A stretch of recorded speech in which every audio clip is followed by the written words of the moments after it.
사도행전 제9장입니다. 사도행전 제9장 26절부터 31절 말씀입니다.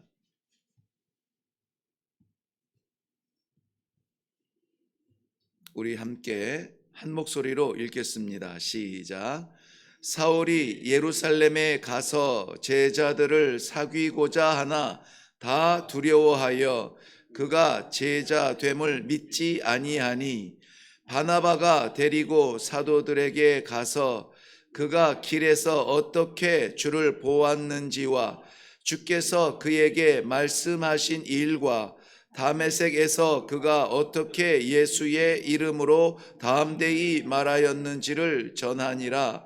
사울이 제자들과 함께 있어 예루살렘에 출입하며 또 주 예수의 이름으로 담대히 말하고 헬라파 유대인들과 함께 말하며 변론하니 그 사람들이 죽이려고 힘쓰거늘 형제들이 알고 가이사랴로 데리고 내려가서 다소로 보내니라. 그리하여 온 유대와 갈릴리와 사마리아 교회가 평안하여 든든히 서가고 주를 경외함과 성령의 위로로 진행하여 수가 더 많아지니라.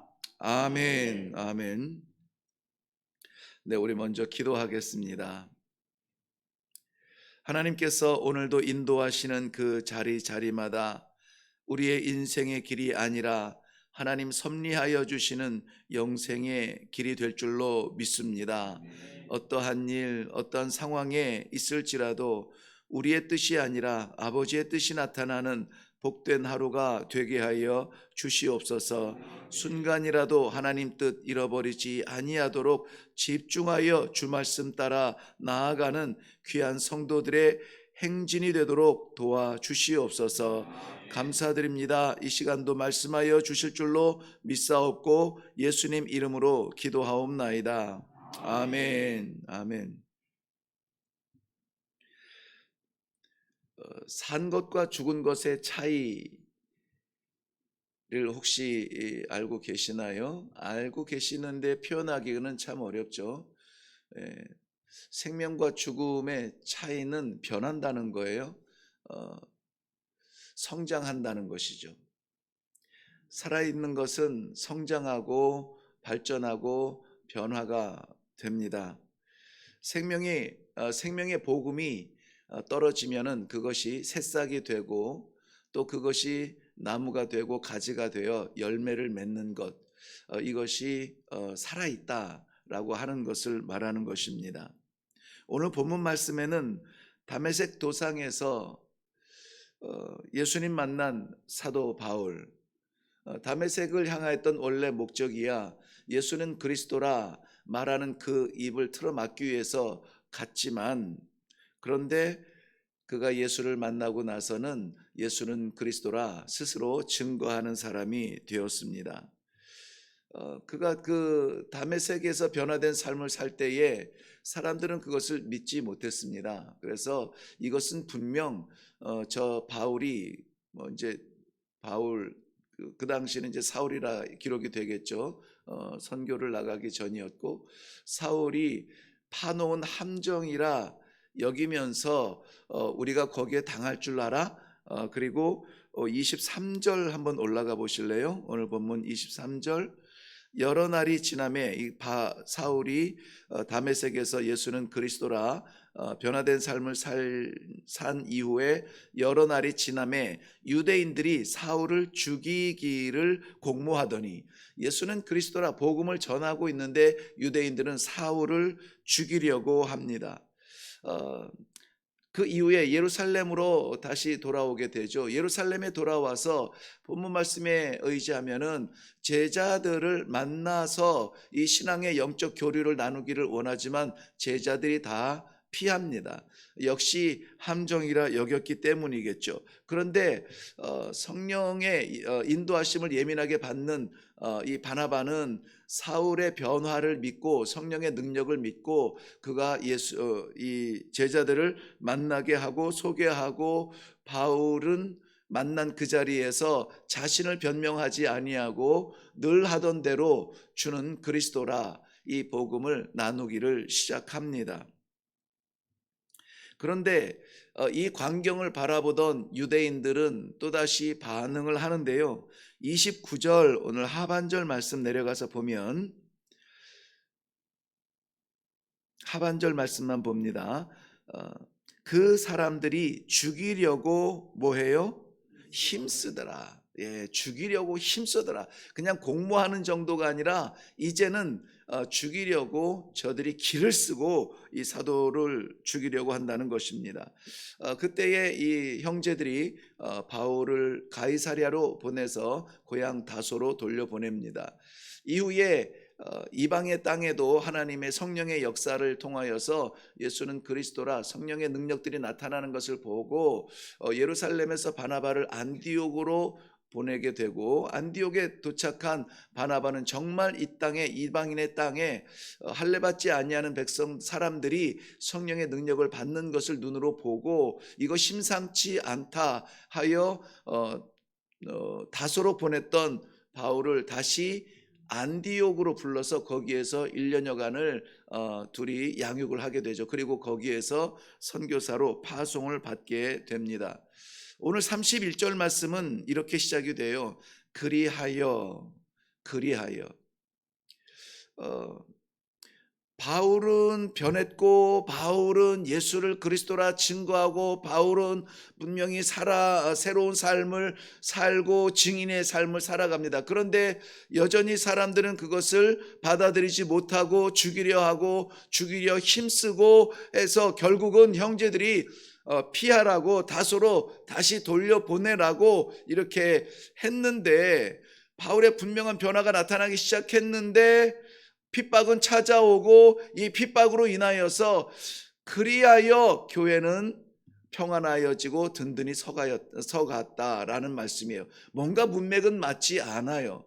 왜냐하면은 이 그리하여가 아니라 그러므로가 되어야 되거든요.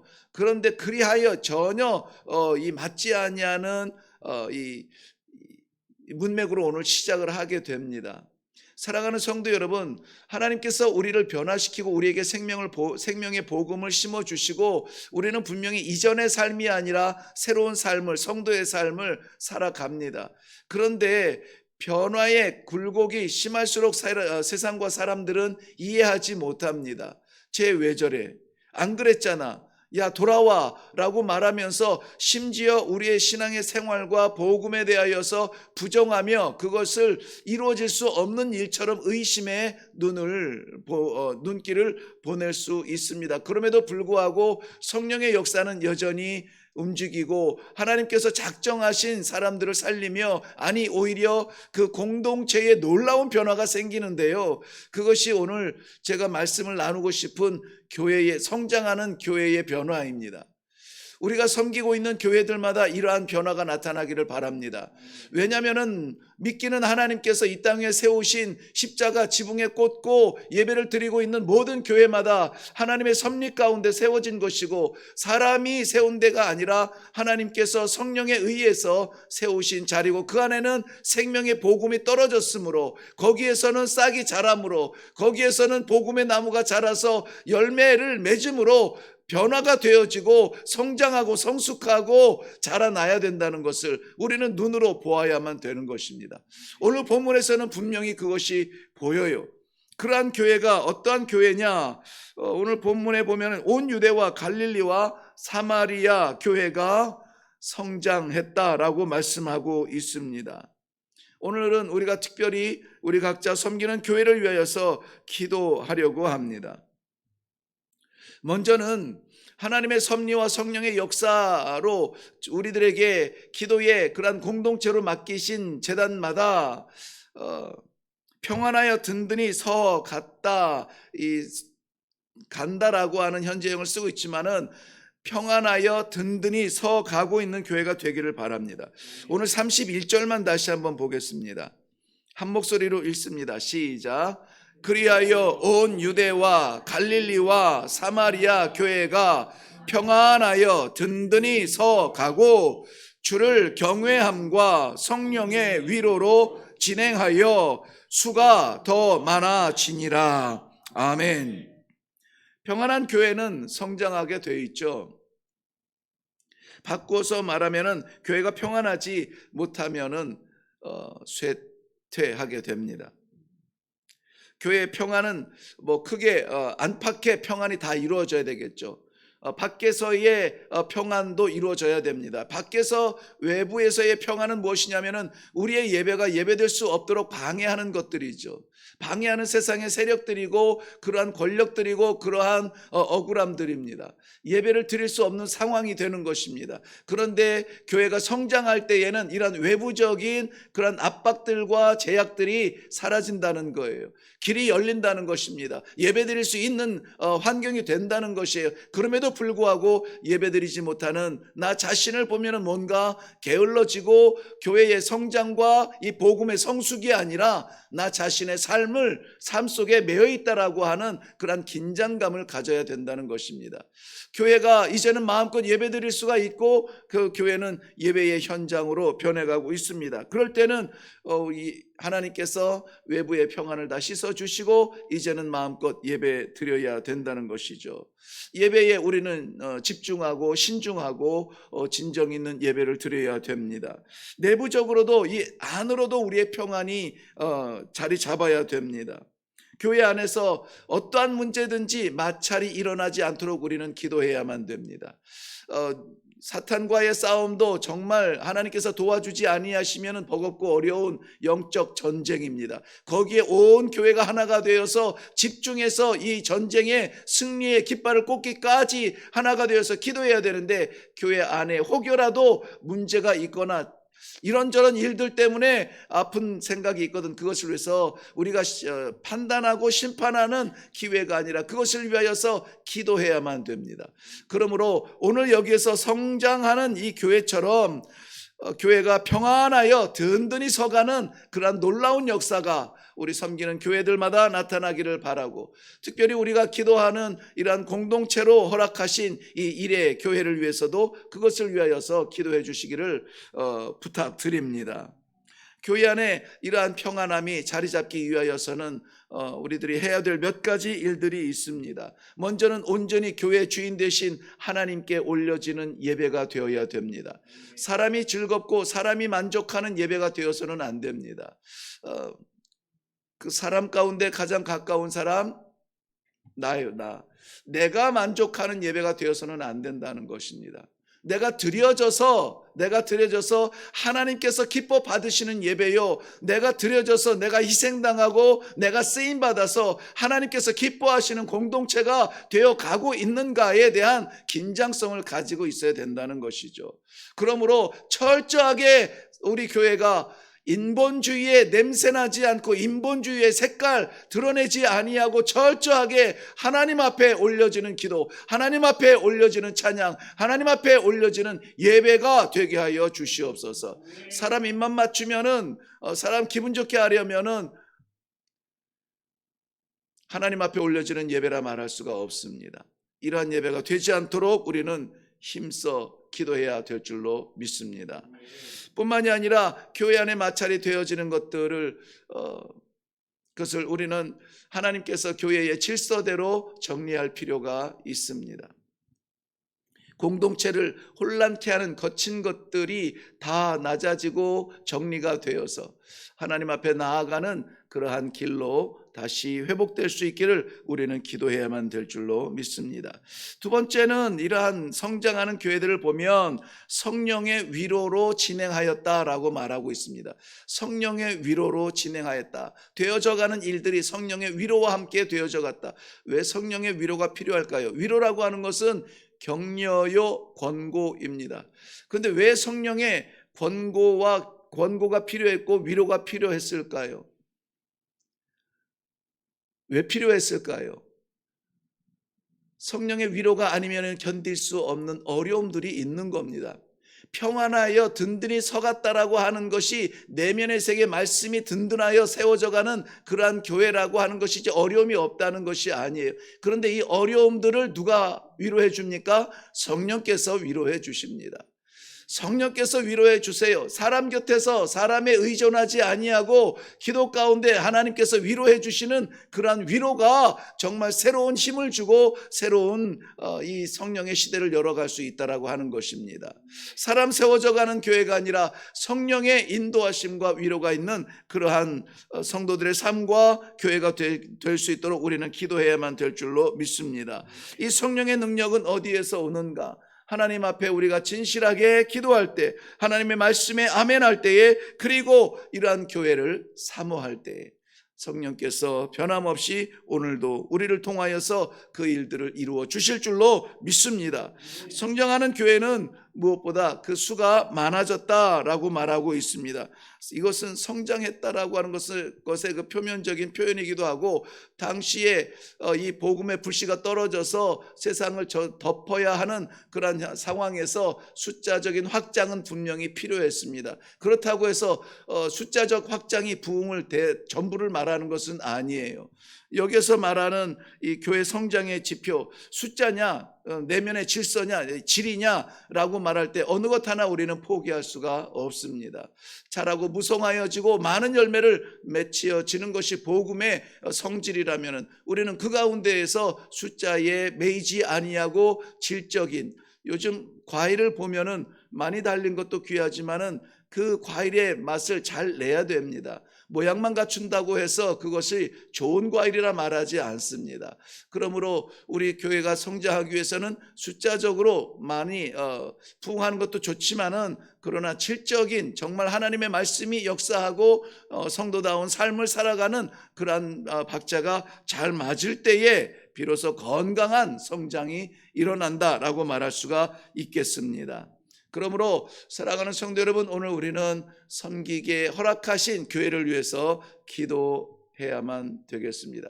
그 성장에 마치 오늘 본문에 우리가 거의 앞부분에서 다루었던 바울의 이야기가 그러므로 교회가 성장하여 가는 것처럼 오늘 기도하게 하신 이 작은 몸뚱아리, 이 부족하고 미련한 것을 기도의 자리에 불러주셔서 오늘도 내 이 단잠을 깨우고 흔드셔서 주님께서 기도하게 하셨사오니 주님 나를 사용하여 주시어서 바울의 이야기 같지만 결론은 무엇으로 내려집니까? 하나님의 교회가 수가 많아지더라, 더욱 성장해지더라, 생명의 역사가 나타나더라, 교회가 교회되는데 쓰임받는 그러한 기도의 종이 되게 하여 주시옵소서. 하나님, 일꾼이 필요하거든 나를 보내소서. 사람이 필요하거든 나를 보내소서. 전도자가 선교사가 필요하거든 나를 보내소서. 주님, 제가 여기 있나이다. 우리의 쓰임을 통하여서 하나님의 교회가 성장해 나아가고 하나님의 나라가 확장되어지는 그러한 귀한 복을 오늘 이 시간에 함께 기도하기를 바랍니다. 기도하겠습니다. 생명 복음, 내가 무엇이간데 하나님께서 나를 택하사 나로 정하사 나를 부르셔서 그 생명 복음 받게 하시고 나누게 하시고 그것으로 인하여서 오늘 하나님께서 세우신 귀한 교회를 위하여서 기도하게 하시는지, 이것은 은혜요, 감사요, 감격이요, 감당할 수 없는 하나님의 사랑입니다. 게을렀거든 이 시간에 다시 한번 기도의 자리에 돌아와서 우리 하나님 아버지 주님께서 맡기신 기도의 공동체를 위하여서 기도할 수 있도록 하나님 역사하여 주시기를 원합니다.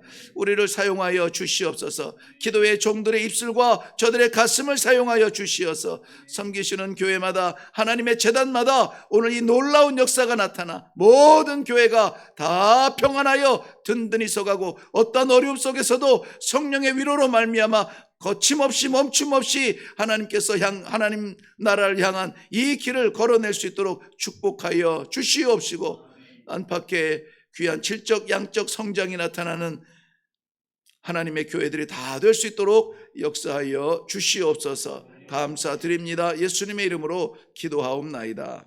아멘. 네, 저는 오늘 말씀의 제목을 생명 있는 교회라 했습니다.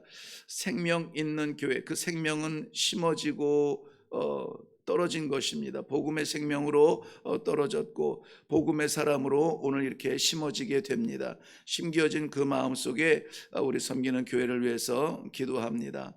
우리가 이 시대에 파송받은 보냄받은 사울이 되어서 바울이 되어서 우리에게 섬기도록 하신 그 모든 일들 가운데 최선으로 충성 다하여 주께서 맡기신 기도의 제단들마다 평안하여 든든히 서가고 주를 경외함과 성령의 위로로 진행하여 수가 더 많아지는 질적 양적 성장이 일어나는 성숙이 일어나는 그러한 교회가 되게 하여 주시옵소서. 위하여서 기도하시기를 바랍니다.